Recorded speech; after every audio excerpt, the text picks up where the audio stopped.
Hello friends, আসসালামু আলাইকুম। আসুন আমরা বাংলা থেকে ইংরেজি চর্চা করি, অর্থাৎ বাংলা বাক্য থেকে আমরা ইংরেজি বাক্যে রূপান্তর করি। এটি একটি সহজ পদ্ধতি, বুঝে বুঝেই করা যাবে। যেমন আমরা প্রশ্ন করা শিখি, যেমন তুমি কি যেতে চাও, do you want to go. তুমি কি খেলতে চাও, do you want to play.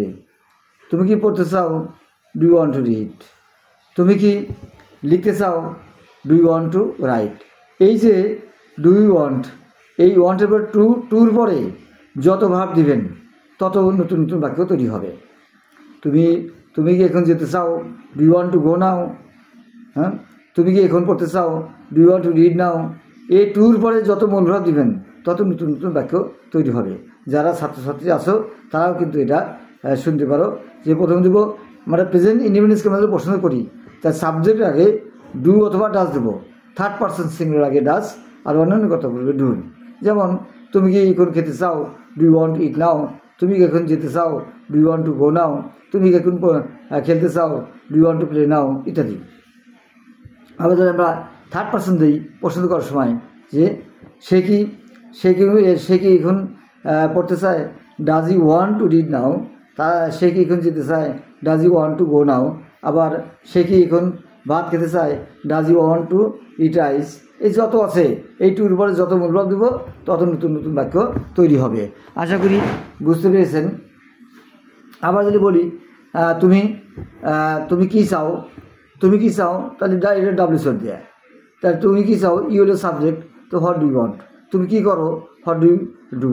তুমি কি শেখো, হোয়াট ডু ইউ লার্ন। তুমি কোথায় যাও, হোয়াট ডু ইউ গো। তুমি কোথায় যাবে, হোয়াট ডু ইউ গো। তুমি কি করবে, হোয়াট ডু ইউ ডু। তুমি কীভাবে শিখবে, হাউ ডু ইউ লার্ন। এই যত আছে আমরা একটা বাক্য দিয়ে কিন্তু আমরা শত শত বাক্য তৈরি করতে পারি। যে আমি বলছিলাম যে আমি যদি কন্টিনিউয়াস করি, তুমি কি করতেছো, হ্যাঁ, হোয়াট আর ইউ ডুইং। তুমি কি করতেছো, তুমি কি খাইতেছো, হোয়াট আর ইউ ইটিং। তুমি কি দেখতেছো, what are you watching, what are you seeing. তুমি কোথায় যাচ্ছ, হোয়ার আর ইউ গোয়িং। তুমি কখন যাচ্ছ, হোয়েন আর ইউ গোয়িং। তুমি কেন যাচ্ছ, হোয়াই আর ইউ গোয়িং। খালি ডাব্লিউ শর্ট দিব, তারপরে যদি অ্যামিজার হয় তো সাবজেক্টের নাম্বার পার্সেন্টাই অক্সিলারি দেবো। যেমন তুমি কোথায় যাচ্ছ, তো ইউ যেহেতু, তো হয় লেখার পরেই আর লিখতে হবে, হোয়ার আর ইউ গোয়িং। তুমি কখন যাচ্ছ, হোয়েন আর ইউ গোয়িং। তুমি কীভাবে যাচ্ছ, হাউ আর ইউ গোয়িং। একই কথা সব। আমরা ডাব্লিউ শর্ট দেবো, অক্সিলারি ভার্ব, সাবজেক্ট, আর যদি কন্টিনিউয়াস করি আইএনজি হবে। যেমন তুমি কি কাজটি করতে পারবে, তুমি কি কাজটি করতে পারবে। আমরা দুইভাবে করতে পারি, can you do the work, তুমি কাজটি করতে পারবে। অথবা are you able to do the work, are you able to do the work. তুমি কি বইটি পড়তে পারবে, are you able to read the book. তুমি কি কাজটি করতে পারবে, are you able to do the work. তুমি কি ইংলিশ শিখতে পারবে, are you able to learn English. আবার এভাবে অনেক ক্যান দেবো করতে পারি, can you learn English, can you do the work, এভাবে আমরা করতে পারি। তবে আমরা এইভাবে করতে পারি যে তুমি কি কাজটি করতে পারবে, are you able to do the work. আমরা যদি বলি তুমি কি কাজটি করতে পারছো, সেই ক্ষেত্রে আমরা যেহেতু কন্টিনিউয়াস পাচ্ছ, তুমি কি কাজটি করতে পারছো, are you being able to do the work. তুমি কি বইটি পড়তে পারছো, are you being able to read the book. তুমি কি ইংলিশ শিখতে পারছো, are you being able to learn English. তুমি কি কাজটি করতে পারছো, are you being able to do the work. সে কি যেতে পারছে, is he being able to go. সে কি খেতে পারছে, is he being able to ইট।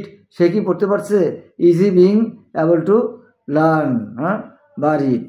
আবার তুমি কি কাজটি করিয়াছো, have you done the work. সে কি কাজটি করিয়াছে, has he done the work. আবার সে কাজটি করে নাই, he has not done the work. আমি কাজটি করি নাই, I have not done the work. কিন্তু প্রেজেন্ট পারফেক্ট টেন্সে কিন্তু আমি যদি বলি আমার 3 দিন হলো একটা গাড়ি আছে, আমার 3 দিন হলো গাড়ি, কাজটা পূর্ববর্তী চলমান আছে, এখনও আছে। 3 দিন আগে আমার গাড়ি কিনছি, এখন আমার কাছেই আছে। I have had a car for 3 days, I have had a car for 3 days। যেমন 2 দিন হলো সে আমার বন্ধু হয়েছে, 2 দিন হলো সে আমার বন্ধু হয়েছে, he has been my friend for 3 days। আমি সকাল হইতে এখানে আছি, বাকি কিন্তু প্রেজেন্ট পারফেক্ট টেন্স। সকালবেলা আছি, আমি এখনই এখানেই অবস্থান করতেছি, I have been here since morning. আমি 7 দিন হলো তাকে চিনি, I have known him for 7 days। সে শুক্রবার থেকে এখানে আছে। He has been here since Friday. Since Friday. এইভাবে যদি আমরা ইংরেজি চর্চা করি তাহলে কিন্তু সহজেই আমরা ইংরেজি শিখতে পারবো। যেমন আমি আবার বলি যে ডু ডাজ দিয়ে যদি প্রশ্ন করি যে তুমি কি এটা পছন্দ করো, ডু ইউ লাইক ইট। তুমি কি পড়া পছন্দ করো, ডু ইউ লাইক রিডিং। তুমি কি সাঁতার কাটা পছন্দ করো, ডু ইউ লাইক সুইমিং। হ্যাঁ, সুইমিং কেন হলো, লাইক এটা ভার্ব, দ্বিতীয় বর্ষ আনজি করলাম। আবার তুমি কি পড়া পছন্দ করো, ডু ইউ লাইক রিডিং।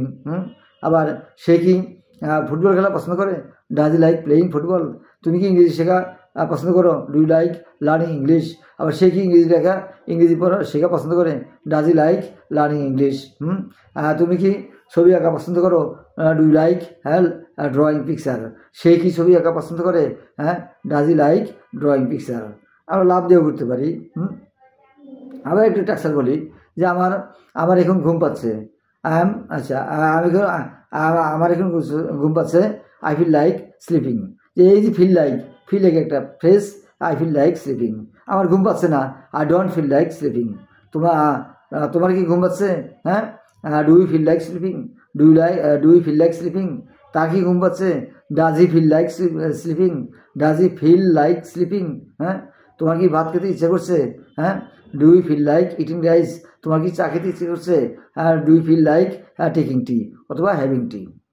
এইভাবে যদি আমরা বলি তাহলে কিন্তু আমরা সহজ ইংরেজি বলতে পারবো।